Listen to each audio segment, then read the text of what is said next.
Mana homilani ko'rinishi, molimiz konkretniy bo'g'oz. Bu yerda hozir qo'ylarda ham ishlash jarayonini ko'rsatib beramiz.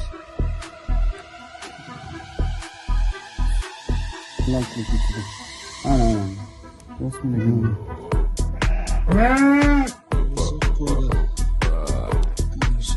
O'zini ishlatib bo'lib turib, ichkaridagi jarayonni o'zi videoga oldi, mana videoga.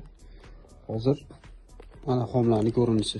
Agar sizga ham shunaqangi uzi apparatlar kerak bo'lsa, bizga bemalol murojaat qilsangiz bo'ladi. Xitoydan chaqirtirib beramiz. Hozir Farg'ona viloyati Buvayda tumaniga Asadbek do'stimizga olib kelib berdik.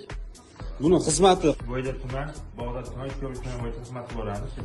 Buvayda, Bog'dod, Uchko'prik tumanlari bo'yicha xizmatga. Pastda nomerlarni qo'yib qo'yamiz, bemalol aloqaga chiqsanglar bo'ladi. Sigirlarni, qo'ylarni, otlargacha homilasini konkretniy diagnoz qo'yishga yordam beradi.